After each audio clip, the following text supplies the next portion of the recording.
Maria, my mother said she wants to talk to you about inheritance, so call her, my husband said to me a few days after my father passed away. What? Why? My father had passed away just a few days earlier, and I was still grieving. My husband seemed indifferent to it all. Why is your mother talking about my father's inheritance? I don't know. Just call her tomorrow. My husband seemed so detached from it all. When did he become like this? My name is Maria. I'm a 48-year-old company employee. I quit my job for a while, but started working again after my child-rearing years were over. My husband Paul is the same age as me and we work at the same company. We got married when we were 22 years old and had our son George the following year. We've spent half our lives together. We used to be comfortable around each other, but lately I've been noticing more and more of his unpleasant side. I was focused on raising our son, but when George was 3 years old, my husband suddenly said, "I'm quitting my job."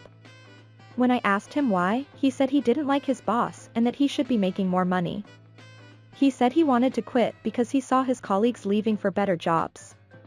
My husband is easily influenced by others, and this bad habit of his was showing again.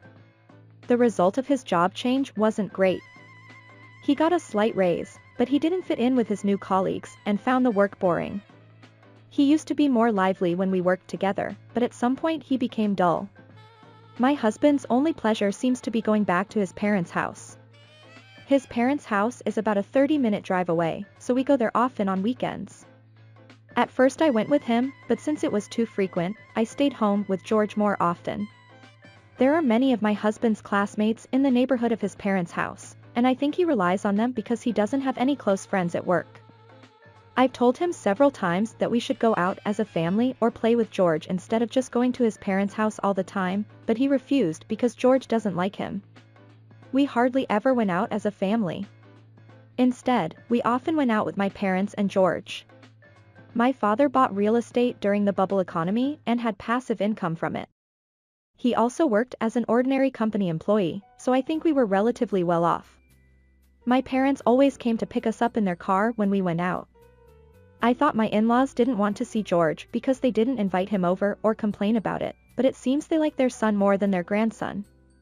That kind of life continued until George was in junior high school. It became less frequent when he became a junior high school student, but when I told my father about it, he seemed sad. My father bought a high-rise condominium that was being built near where we lived. When I asked him why, he said that you could see fireworks from the room and seemed excited about it. He remembered how impressed George was when they went to see fireworks before and thought that if they could see fireworks from the condominium, George would be happy too. When my parents started living in the high-rise condominium, George was already a high school student, but when I told him about my father's idea, he immediately visited his grandparents to see the fireworks. Since then, they have gathered there on the day of the fireworks festival every year. My mother said that my father who said that someday he would drink alcohol with George while watching fireworks was cute. My mother was originally weak in health and died after a while. It was sad even though I had prepared for it. However, on the day of the fireworks festival every year, we visited my father's place with George without fail. When George turned 20 years old and drank alcohol with my father for the first time on the day of the fireworks festival, my father was really happy. My husband only went once at first. The next time he met my father was at my mother's funeral. My husband is still easily swayed, and when the topic of cleaning the house comes up around him, he suddenly starts cleaning. When someone says they went to a popular spot with their child, he suddenly wants to go with us even though he rarely goes out with us. Well, I don't think he's a bad person at heart, and I've accepted it because we can live relatively comfortably. But things have changed. My father collapsed and passed away at work. His colleagues called an ambulance for him, but he passed away at the hospital. He had an acute myocardial infarction, and if he had collapsed at home, he might have been left there for days. Maybe it was better that he collapsed in a public place. My husband and George also came to see him, but they didn't make it in time. We finished the funeral somehow while grieving. Then an unexpected person spoke to me. "Maria, are you okay?" It was my mother-in-law who said that. I didn't have much contact with her, but I thought my in-laws were worried about me. That high-rise condominium is still worth a lot because it's in a redevelopment area. You can get a considerable amount of money if you sell it now. I was stunned by her unexpected words, and my mother-in-law continued. Only Maria will inherit the estate. It's good that you don't have to worry about money for the time being. I didn't have the slightest idea about inheritance. Yet these people were worried about inheritance and approached me. I tried to suppress my anger as much as possible and told my in-laws. I'll think about it slowly. Then I asked them to leave. Then my husband asked me, can that high-rise condominium really be sold for such a high price? The redevelopment plan had been discussed for some time, and my father had said that a large commercial facility would be built there and other condominiums would be built as well. But when I heard my husband ask such a question now, I was annoyed. A few days after my father's funeral, my mother said she wants to talk to you about inheritance. My husband said, what? Why is your mother talking about my father's inheritance? I was a little annoyed that this was not enough information. I don't know. Anyway, call her tomorrow. My anger also rose against my husband who said so. The next day, I couldn't bring myself to call my mother-in-law, but she called me instead. You're going to sell the high-rise condominium, right? Should I ask my acquaintance about a real estate agent? She suddenly said such a thing. I never said anything about selling it. When I said so, it's better to do this kind of thing quickly. Let me know anytime because I'll help you. She hung up the phone. After that, when I told my husband about it when he came home. What does Maria want? Do you plan to live there? He asked me. The distance from the station is a disadvantage. Well, maybe selling it is reasonable. I said so. After that, my mother-in-law kept asking if we hadn't sold it yet or introduced us to real estate agents, so I told her clearly. I also have friends who are real estate agents. Don't worry about me, this is my problem. But she said. What are you talking about? We're family. Ask us anything. She said that and started calling me frequently even though she hadn't called me before. Anyway, if we put it up for sale, maybe my mother-in-law will stop attacking us.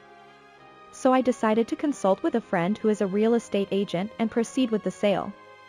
When my mother-in-law called and my husband came home from work after that, I told them we were going to sell it and the phone attacks from my mother-in-law stopped for now, so I'm relieved. 3 months later, I was contacted that a buyer had been found. It was said that it would be worth quite a bit, but it was beyond my imagination.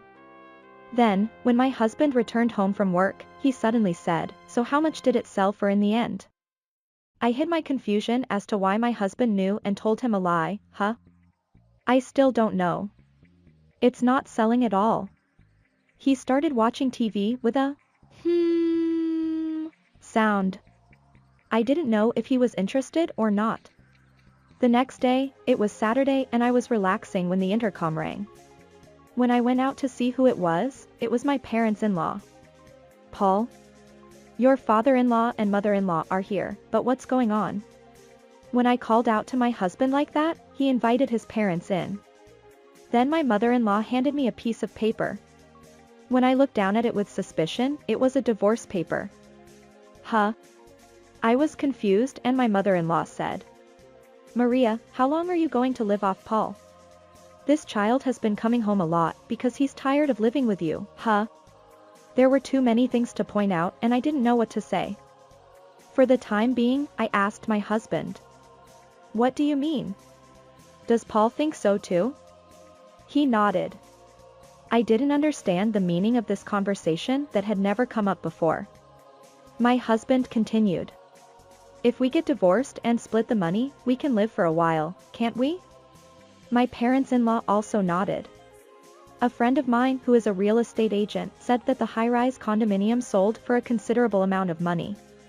If that's the case, we'll get a lot of money and we'll be able to live for a while even if we get divorced. What is this person? They're unbelievable people. While I was stunned, my husband began filling out the divorce papers. My husband really intends to get divorced. Do my parents-in-law want my husband to come back to their house, or do they hate me? They must have whispered something to my husband and he must have been swayed again. So they want me to get divorced and take the money from the high-rise condominium that has been inherited by me. My husband must have thought it was a good idea and it made me sad, but he probably thinks that he can get away with getting an inheritance himself if he gets divorced. However, inherited property is not subject to property division. Knowing this, I snatched away the divorce papers and filled them all out on the spot. When I said that I would take care of it, my husband said, "It's too much trouble, so just do it. And I'm leaving here so Maria can live here," he said as he left with his parents. He said he would come back later for only his large luggage and left pulling his suitcase. They must have planned with their parents-in-law and waited for the right time to leave. Since they are preparing to leave home properly, there is nothing more to say to my husband. I called my son George on the phone and told him about this incident. "What? What's that all about?" George was angrier than me, but after thinking about something. "Just wait a little bit before submitting the divorce papers," he said. I asked him why, but he didn't answer, so there must be something he's thinking about, so I decided to wait for George's call. A week later, George came to my house. They were thinking about this, he said, taking out several photos. It was my parents-in-law's house. However, it was not the old-fashioned house that had been there until now, but a new one, so I didn't know until he told me. When I asked what it meant, he said that his university friend lived near my parents-in-law's house and took these photos. Moreover, my parents-in-law had been boasting about it in the neighborhood, saying that they had recently rebuilt it. George's friend had fun playing detective and took these photos. And this. George threw another photo on the table. There was a woman I didn't know with my husband. My friend was having fun with surveillance, and he said he took this kind of photo and followed them. Next, there was a photo of my husband and a woman I didn't know entering a hotel with their arms around each other. There were also photos of the two of them entering my parents-in-law's house together. I was stunned. Was my husband cheating? Perhaps he had been going to my parents' house so often to meet this woman? Moreover, if the two of them entered my parents' house together, does that mean it was approved by my parents-in-law? According to the information he asked about, Dad is going to get married soon. That's why they rebuilt the house. George said. Isn't George's friend too capable? With this much evidence, I can claim compensation and get divorced. Of course, I won't give him the money from selling the high-rise condominium. I made up my mind to start looking for a lawyer. The next weekend, my husband called. "Hey, what do you mean you haven't submitted the divorce papers again?" he said in an unusually irritable tone. "Oh, I'm busy and can't go to the city hall easily." "How did you find out? Are you trying to remarry someone?" When I said that, my husband got even angrier. "What are you talking about? Anyway, if you don't submit the divorce papers quickly, I'll ask a lawyer to divorce you forcibly." It must have hit home. Okay. I just asked a lawyer too. When I said that, my husband's tone changed. Huh? Lawyer? Yes, I think I'm going to ask for compensation. Compensation? For what? My husband seemed to be in a hurry and his voice got louder. For cheating. You cheated every time you went back to your parents' house? How long has it been going on? I sighed. No. That was a high school classmate. He said he divorced and went back to his parents' house and only lasted about 2 years. My husband stopped as if he had realized something when he said that much. Oh, 2 years. A high school classmate. Thank you for the useful information. My husband laughed it off. Oh, yeah, it's been 2 years. But we're getting married soon. So if you don't submit the divorce papers quickly, we'll be in trouble because both parents have agreed. You're talking a lot, but are you okay? Then my husband laughed through his nose. There's no way I'm asking for compensation for cheating. Because if we get divorced, we'll divide our property. Actually, the lawyer has already set his sights on that. The money from selling your high-rise condominium is quite a bit even after dividing our property, so compensation is just a small amount. My husband started saying nonsensical things. Did you rebuild your parents' house with that money? I'm taking out a loan in my name, but if we divide the property, I can change it all at once. I laughed at his excited tone. Are you serious? My father's condominium was sold, but that money is not subject to property division. What? Why?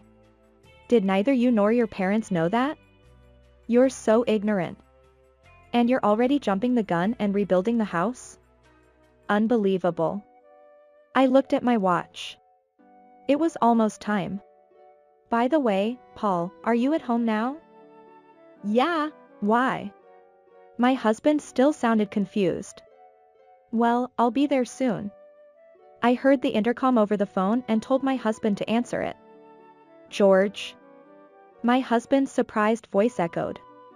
George had gone to see my husband with a lawyer. He probably had something he wanted to say to him as his son, and he casually said he would also claim damages while he was at it since I had no intention of meeting him. I don't care if you divorce me. I don't have many memories with you anyway. But if you try to take Grandpa's inheritance from Mom, I won't forgive you. I have more memories with Grandpa, Grandma, and Mom than with you. I heard George's voice over the phone. Tears came to my eyes at his words.